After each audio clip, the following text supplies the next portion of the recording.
ಒಂದು ಪತ್ರಿಕಾ ಭವನ್ ಉದ್ಘಾಟನೆಯ ಭಾಳ ವಿಜೃಂಭಣೆಯಿಂದ ಹೆಬ್ಬಳ್ಳಿ ಅಜ್ಜನವರ ಹಾಗೂ ಕರಬಸವ ಶಿವಯೋಗಿಗಳ ಹಾಗೂ ನಮ್ಮ ರಾಜ್ಯದ ಅಧ್ಯಕ್ಷರು ಅಂದರೆ ನಮ್ಮ ಗುರುಗಳು ಒಂದು ಒಳ್ಳೆಯ ಹೋರಾಟಗಾರರು ಅವರ ನೇತೃತ್ವದ ಈ ಒಂದು ಭವನ ಉದ್ಘಾಟನೆ ಆಯಿತು. ಆದರೆ ಅದಕ್ಕಿಂತ ಪೂರ್ವದಲ್ಲಿ ನಾವು ರಾಜ್ಯಾಧ್ಯಕ್ಷರು ನಾವು ನಿನ್ನೆ ಕೂತ್ಕೊಂಡಾಗ ನಮ್ಮ ಜಮಖಂಡಿ ಅಧ್ಯಕ್ಷರು RD ನ್ಯೂಸ್ನ ನಮ್ಮ ರವಿಯವರನ್ನು ಫೋನ್ ಮಾಡಿದರು. ಆ ಫೋನ್ ಮಾಡೋದ್ರ ಜೊತೆಗೇ ಅಷ್ಟೊಳಗೆ ಒಂದು ನಮ್ಮ ಮೊಬೈಲ್ಗಳಿಗೆ ವಿಡಿಯೋ ಕೂಡ ಬಂತು. ನಾವು ಈ ವಿಡಿಯೋ ನೋಡಿದಾಗ ಅನಿಸ್ತು, ಪತ್ರಕರ್ತರು ನಾವೆಲ್ಲ ಒಂದೇ ತಾಯಿ ಮಕ್ಕಳು ಅನ್ನೋ ನಿಟ್ಟಿನಲ್ಲಿ ಪತ್ರಿಕಾ ಧ್ವನಿಯವರು ನಾವು ಯೋಚನೆ ಮಾಡ್ತಾ ಇದ್ವಿ. ನೀವು ಬೇರೆ ಅಲ್ಲ, ನಾವು ಬೇರೆ ಅಲ್ಲ, ನಮ್ಮ ಪತ್ರಿಕಾ ಧ್ವನಿಯಲ್ಲಿ ನೀವು ಸದಸ್ಯರು ಬಿಡ್ರಿ, ಕರ್ನಾಟಕದ ಪತ್ರಕರ್ತರು ನಾವೆಲ್ಲ ಒಂದೇ ಅನ್ನೋ ನಿಟ್ಟಿನಲ್ಲಿ ನಾವು ಹೋಗ್ತಾ ಇದ್ದೀವಿ. ಪತ್ರಕರ್ತರಲ್ಲಿ ಯಾವುದೇ ಭೇದ ಭಾವ ಕೂಡ ಇಲ್ಲ. ಆದರೆ ನಿನ್ನೆ ತಹಸೀಲ್ದಾರರು ಮತ್ತು ಅಲ್ಲಿರುವಂಥ MLA ಜಗದೀಶ್ ಗುಡ್ಗಂಟಿ ಅವರು ಏನೊಂದು ಪೂರ್ವಭಾವಿ ಸಭೆನ ಸ್ವತಂತ್ರದ ಪೂರ್ವದ ಒಂದು ಪೂರ್ವಭಾವಿ ಸಭೆನ ತಗೊಂಡಿದ್ರು, ಆಗಸ್ಟ್ 15 ಯಾವ ರೀತಿ ನಾವು ಆಚರಣೆ ಮಾಡಬೇಕಂತ. ಅದರಲ್ಲೂ ಕೂಡ ಅವತ್ತಿನ ದಿನ ಪತ್ರಕರ್ತರಿಗಾಗಿರ್ಬೋದು, ಆಮೇಲೆ ಶಿಕ್ಷಕರಿಗಾಗಿರ್ಬೋದು, ಬೇರೆ ಬೇರೆ ವಿವಿಧ ಕ್ಷೇತ್ರಗಳ ಸಾಧನೆ ಮಾಡ್ತಾ ಸಾಧಕರಿಗೆ ಒಂದು ಸನ್ಮಾನ ಅಂತ ಒಂದು ಘೋಷಣೆ ಆಗುತ್ತೆ, ಒಂದು ಪ್ರಶಸ್ತಿ ಪತ್ರ ಕೊಡ್ತಾರೆ. ಅದರಲ್ಲಿ ತಾರತಮ್ಯ ಮಾಡಿ ಪತ್ರಿಕಾ ಭವನ ಅಂದ್ರೆ ಅಥವಾ ಪತ್ರಕರ್ತರಂದ್ರೆ ಅದು ಒಂದೇ ಅನ್ನುವ ಒಂದು ನಿಟ್ಟಿನಲ್ಲಿ ನಮ್ಮನ್ನ ಬೇರೆ ಇಟ್ಟು ಮಾತಾಡಿದಂತ ಜಗದೀಶ್ ಗುಡ್ಗುಂಟಿ ಅವರೇ, ನಿಮಗೇನಾದ್ರೂ ಕಾನೂನು ಗೊತ್ತಿದೆಯಾ? ನಿಮ್ಗೇನಾದ್ರೂ ಸ್ವಲ್ಪನಾದ್ರೂ ಮಾನ ಮರ್ಯಾದೆ ಇದೆಯಾ? ನಿಮ್ಗೆ ನಾನು ಹೇಳ್ತೀನಿ, ಈ ಪೂರ್ವಭಾವಿ ಸಭೆ ತಗೊಳ್ಳೋಕ್ಕಿಂತ ಮುಂಚೆ ನಮ್ಮ ಜಮಖಂಡಿ ಭಾಗದ ಎಷ್ಟು ಹಳ್ಳಿಗಳು ಮುಳುಗ್ತಾ ಇದಾವೆ, ಅಲ್ಲಿ ಹೋಗಿ ವೀಕ್ಷಣೆ ಮಾಡ್ರಿ. ಅದನ್ನ ಬಿಟ್ಟು ಇಲ್ಲಿ ಅವ್ರು ಪ್ರಶಸ್ತಿ ಕೊಡ್ತೀನಿ, ಇವ್ರು ಪ್ರಶಸ್ತಿ ಕೊಡಕ್ಕೆ MTC ಟ್ಯುಟೋರಿಯಲ್ಸ್ के लिए विजिट कीजिए. ನಾನು ನಿಮ್ಮ ಬಗ್ಗೆ ಜಾಸ್ತಿ ಏನು ಮಾತಾಡಲ್ಲ. ನಾವು ನಮ್ಮ ಪತ್ರಿಕಾ ಧ್ವನಿಯಿಂದ ಒಂದೇ ಒಂದು ನಿಮ್ಗೆ ಹೇಳಿಕೆ ಕೊಡಕ್ಕೆ ಇಷ್ಟಪಡ್ತೀವಿ. ನೀವು ನಿಜವಾಗ್ಲೂ ಏನಾದರೂ ಮಾನ ಮರ್ಯಾದೆ ಇದ್ರೆ ಈ ಸಂಘಕ್ಕೆ ಅಥವಾ ನಮ್ಮ ಸಂಘದ ಏನು ನಮ್ಮ ತಾಲೂಕು ಅಧ್ಯಕ್ಷರಿಗೆ ಏನು ಅವಹೇಳನ ಮಾಡಿದ್ರಿ, ಆ ಸಂಘಕ್ಕೆ ಅವಹೇಳನ ಮಾಡಿದ್ರ ಅದನ್ನ ವಾಪಸ್ ತಗೊಂಡು ಕ್ಷಮೆ ಯಾಚನೆ ಮಾಡ್ಬಿಡ್ರಿ.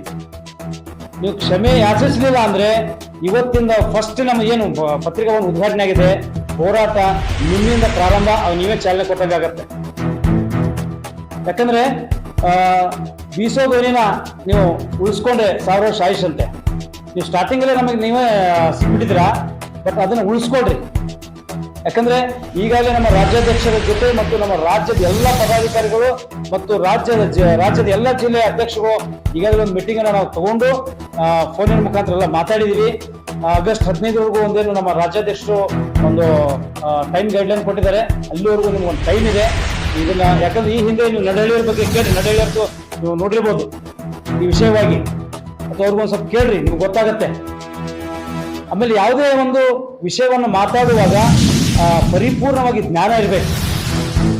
ಯಾಕಂದ್ರೆ ಅಲ್ಲಿ ನಾವ್ ಏನು ಮಾತಾಡಕ್ ಬಂದಿದ್ವಿ, ಏನ್ ಮಾಡ್ತಾ ಇದ್ವಿ, ಇನ್ನು ಏನಾದ್ರು ಅಧಿಕಾರಿಗಳು ನಮಗೆ ತಾರತಮ್ಯ ಮಾಡಿದ್ರೆ ನಾವು ಹೇಳ್ತಿದ್ವಿ.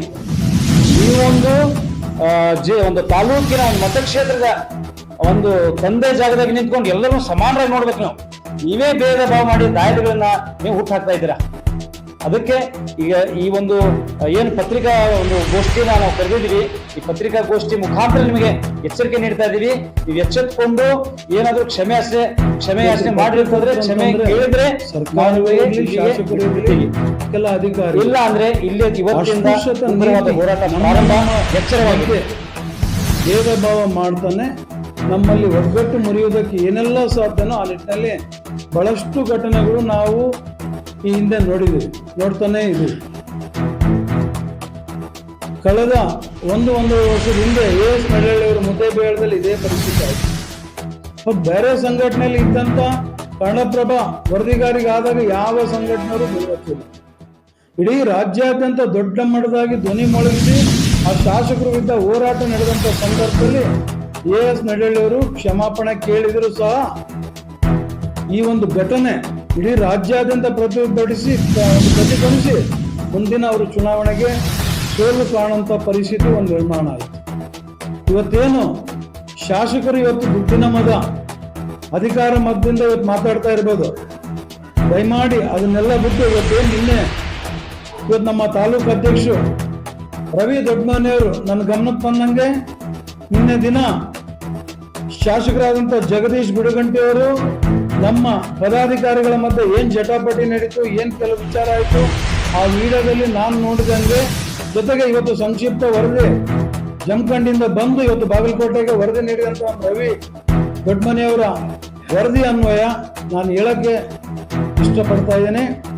ಮಾನ್ಯ ಶಾಸಕರೇ, ದಯಮಾಡಿ ಅದನ್ನೆಲ್ಲ ಬದಿಗೊತ್ತಿ ನೋಡಿ. ಇವತ್ತೇನು ನೀವು ಹೇಳಿದ್ರು ನಮ್ಮ ಸಂಘ ರಿಜಿಸ್ಟರ್ ಆಗಿಲ್ಲ, ಇರೋದು ಒಂದೇ ಸಂಘಟನೆ ಅಂತ ಏನು ಪೂರ್ವಾಗ್ರಹ ಪೀಡಿತರಾಗಿದ್ರು